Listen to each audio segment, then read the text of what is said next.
సరే, ఇక ఏమాత్రం ఆలస్యం చేయకుండా నేరుగా టాపిక్లోకి వెళ్ళిపోదాం. ఈనాటి ఎక్స్ప్లెనర్కి స్వాగతం. యూపీఎస్సీ లేదా హైకోర్టు లాంటి అత్యంత కీలకమైన పోటీతో కూడిన పరీక్షలకు సన్నద్ధమయ్యే అభ్యర్థుల కోసం అచీవర్స్ యూత్ ఆర్గనైజేషన్ వారు రూపొందించిన అత్యంత ముఖ్యమైన రివిజన్ జాబితా ఇది. మామూలుగా బుక్స్ ముందు వేసుకుని చదవడం కాదు, ఈ సమాచారాన్ని చాలా సులభంగా, దృశ్యరూపకంగా ఎలా అర్థం చేసుకోవచ్చో మనం ఈరోజు చూద్దాం. వందల వేల సంవత్సరాల నాటి చారిత్రక మైలురాళ్లను సింపుల్గా ఎలా గుర్తుపెట్టుకోవాలో మనం ఇక్కడ తెలుసుకోబోతున్నాం. జనరల్గా పరీక్షల టైంలో ఇలాంటి 13 కీలకమైన తేదీలను గుడ్డిగా బట్టిపట్టడం ఎవ్వరికైనా చాలా కష్టమైన పనే కదా. మరి దీనికి సొల్యూషన్ ఏంటి? బట్టి పట్టడానికి బదులుగా ఒక మెమరీ ప్యాలెస్ లాగా, అంటే ఒక జ్ఞాపకాల కోటలాగా వీటన్నింటినీ మన మైండ్లో ఎలా సెట్ చేసుకోవాలో చూద్దాం. ఇక్కడ ఎడమవైపున చారిత్రక కాలాలను, కుడివైపున వాటి వార్షికోత్సవ మైలురాళ్లను గమనించండి. 1000 సంవత్సరాల ప్రాచీన వారసత్వం దగ్గర నుండి 100 సంవత్సరాల సంస్థాగత పునాదుల వరకు ఒక స్పష్టమైన స్ట్రక్చర్ మనకు కనిపిస్తుంది. ఇలా మ్యాప్ చేసుకోవడం వల్ల ఈ డేటా ఎప్పటికీ మర్చిపోలేం. అయితే ఈ మొత్తం సిలబస్ను గుర్తుంచుకోవడానికి వీలుగా మనం 5 స్పష్టమైన భాగాలుగా విభజించుకుందాం. 1 ప్రాచీన మరియు మధ్యయుగ అద్భుతాలు, 2 సంస్కరణలు మరియు పాలనల వారసత్వం, 3 150 సంవత్సరాల మైలురాళ్లు, 4 సంస్థల శతాబ్ద్యుత్సవాలు మరియు 5 1950ల నాటి రాజకీయ పరిణామాలు. సరే, మొదటి విభాగం ప్రాచీన మరియు మధ్యయుగ అద్భుతాలు, సహస్రాబ్ది మైలురాళ్లు. ఇక్కడి నుంచే మన అసలు ప్రయాణం మొదలవుతుంది. ఇది ఎంత అద్భుతంగా ఉందో చూడండి. ఇక్కడ పూర్తిగా 2 విభిన్నమైన చారిత్రక ఘట్టాలు సరిగ్గా ఒకే మైలురాయిని చేరుకున్నాయి. ఒకవైపున మనకు గుజరాత్లోని ప్రసిద్ధ సోమనాథ ఆలయం కనిపిస్తోంది. దాని అద్భుతమైన వాస్తుశిల్ప వారసత్వం 1000 సంవత్సరాలు పూర్తి చేసుకుంది. ఇక సరిగ్గా అదే సమయానికి మరొక వైపున చూస్తే సముద్రాలపై తిరుగులేని ఆధిపత్యాన్ని చెలాయించిన చోళ సామ్రాజ్య నౌకాదళం కూడా 1000 సంవత్సరాల మార్కును చేరుకుంది. ఒకవైపు ఆధ్యాత్మిక సాంస్కృతిక వైభవం ఉంటే మరోవైపు వ్యూహాత్మక నావిక బలం. ఈ రెండూ ఒకేసారి 1000 ఏళ్ల రికార్డును తాకడం ఎగ్జామ్ పాయింట్ ఆఫ్ వ్యూలో చాలా ఆసక్తికరం. ఇక మనం టైం లైన్లో కాస్త ముందుకు వెళ్దాం. 2వ విభాగం సంస్కరణలు మరియు పాలనల వారసత్వం. ఇది 300 మరియు 200 సంవత్సరాల మైలురాళ్లకు సంబంధించినది. ఇక్కడ మనం 2 వేర్వేరు శతాబ్దాల మార్కులను క్లియర్గా విడదీసి చూడాలి.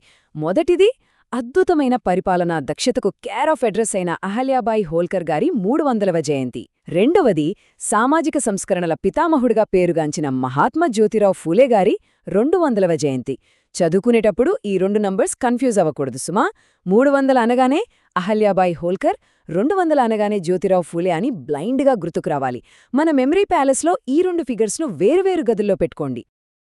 ఇప్పుడు 3వ విభాగంలోకి అడుగుపెడదాం. 150 సంవత్సరాల మైలురాళ్లు, ప్రముఖ వ్యక్తులు మరియు జాతీయ గీతం. ఈ థీమ్ చాలా ఇంపార్టెంట్. ఇక్కడ ఒకేసారే 150 సంవత్సరాల జయంతి జరుపుకుంటున్న 2 అత్యంత ప్రముఖ నాయకులు మనకు కనిపిస్తున్నారు. ఒకరు సర్దార్ వల్లభాయ్ పటేల్, మరొకరు బిర్సా ముండా. భారతదేశ ఏకీకరణలో పటేల్ గారిది ఎంత కీలకమైన పాత్రో మనకు తెలుసు. అదే సమయంలో అటవీ హక్కుల కోసం బిర్సా ముండా చేసిన పోరాటం కూడా అంతే చారిత్రాత్మకమైనది. కాన్సెప్ట్ పరంగా ఇద్దరి ప్రయాణాలు వేరేనా, పోటీ పరీక్షల దృష్ట్యా ఈ 2 నాయకులు ఖచ్చితంగా ఒకే 150వ మైలురాయి వద్ద కలుసుకోవటం మనం హైలైట్ చేసుకోవాల్సిన పాయింట్. ఇప్పుడు ఇక్కడ మనం గమనించాల్సిన అత్యంత ఆసక్తికరమైన విషయం ఏమిటంటే, ఇదే 150 సంవత్సరాల మైలురాయిని వందే మాతరం గేయం కూడా చేరుకుంది. అవును, భారత స్వాతంత్ర సంగ్రామంలో లక్షలాది మందిలో స్ఫూర్తిని రగిలించిన ఈ మహత్తరమైన గేయం 150 ఏళ్లు పూర్తి చేసుకుంది. సాధారణంగా పేపర్ సెట్ చేసేవాళ్లు ఇలాంటి సాంస్కృతిక, చారిత్రక అంశాలు ఎక్కడైతే కలుస్తాయో వాటిమీదే ఎక్కువగా ఫోకస్ చేస్తారని మనం మర్చిపోకూడదు. సరే, ఇప్పుడు తదుపరి విభాగం సంస్థల శతాబ్ది ఉత్సవాలు, అంటే 100 ఏళ్ల వార్షికోత్సవాలు. 100 ఏళ్ల క్రితం సరిగ్గా ఏం జరిగిందో ఇక్కడ చూద్దాం. ఎగ్జామ్ ప్రిపేర్ అయ్యే ప్రతి ఒక్కరూ అత్యంత జాగ్రత్తగా గమనించాల్సిన పాయింట్ ఇక్కడే ఉంది. అదేంటంటే, మనం ఏ సంస్థ నిర్వహించే పరీక్షల కోసమైతే రేయింబవళ్లు శ్రమిస్తున్నామో ఆ యూపీఎస్సీ తన 100 సంవత్సరాల సుదీర్ఘ ప్రయాణాన్ని పూర్తి చేసుకుంది. సివిల్ సర్వీసెస్ లేదా ఇతర పోటీ పరీక్షలు రాసేవారికి ఇంతకంటే ముఖ్యమైన యాంకర్ పాయింట్ మరొకటి ఉండదు. కాబట్టి యూపీఎస్సీ శతాబ్ది ఉత్సవాల నేపథ్యంలో దాని చారిత్రక నేపథ్యం గురించి రాబోయే ఎగ్జామ్స్లో ప్రశ్నలు వచ్చే ఛాన్స్ చాలా ఎక్కువ. ఈ 100ఏళ్ల జాబితాలోనే మరో 2 కీలక సంస్థలను కూడా మనం నిష్పాక్షికంగా పరిశీలిద్దాం. ఎడమవైపు చూస్తే ఆర్ఎస్ఎస్ సంస్థ 100 సంవత్సరాలు పూర్తి చేసుకుంది. అలాగే కుడివైపున ఆంధ్ర విశ్వవిద్యాలయం కూడా 1926లో స్థాపించబడి తన 100ఏళ్ల మైలురాయిని చేరుకుంది. ఒక సిద్ధాంతపరమైన సంస్థ ఒకవైపు, విద్యా సంబంధిత సంస్థ మరోవైపు ఉన్నప్పటికీ ఈ రెండూ సరిగ్గా 1926లోనే పునాదులు వేసుకోవడమనేది ఎగ్జామ్ పాయింట్ ఆఫ్ వ్యూలో చాలా ఇంపార్టెంట్ ఫ్యాక్ట్. ఇలా టైమ్ లైన్ను కనెక్ట్ చేసి చదువుకుంటే ఈ డేటా మన మైండ్లో అలా ప్రింట్ అయిపోతుంది. ఇక మన సిలబస్లోని చివరి విభాగం 1920ల నాటి రాజకీయ పరిణామాలు, ద కౌంట్ డౌన్. 1920ల మధ్యకాలంలో జరిగిన సంఘటనల సమాహారమిది. ఇప్పుడు మనం ఇవి ఎలా ఒకదానితో ఒకటి ముడిపడి ఉన్నాయో చూద్దాం. ఈ టైమ్లైన్ను కాస్త ఎకడమిక్గా అనలైజ్ చేద్దాం.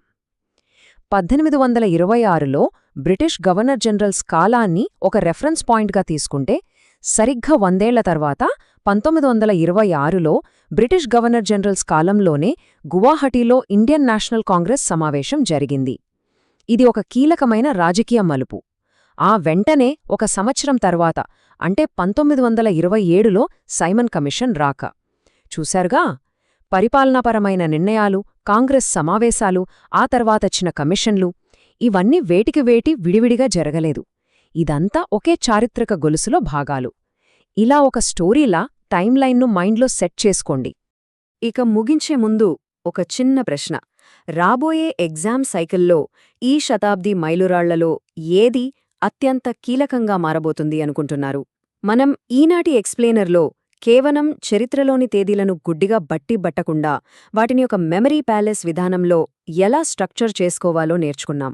సోమనాథాలయం 1000ఏళ్ల చరిత్ర నుండి నిన్నటి యూపీఎస్సీ 100ఏళ్ల ప్రయాణం వరకు ప్రతి అంశం ఒక అద్భుతమైన ఆర్డర్లో మీ బ్రెయిన్లో రిజిస్టర్ అయ్యిందని ఆశిస్తున్నాను. హై స్టేక్స్ ఎగ్జామ్స్ క్రాక్ చేయడానికి ఇలా చదవడమే బెస్ట్ ట్రిక్. ఈ పద్ధతినే మీ ప్రిపరేషన్లో కూడా కొనసాగించండి. All the best. మళ్ళీ కలుద్దాం.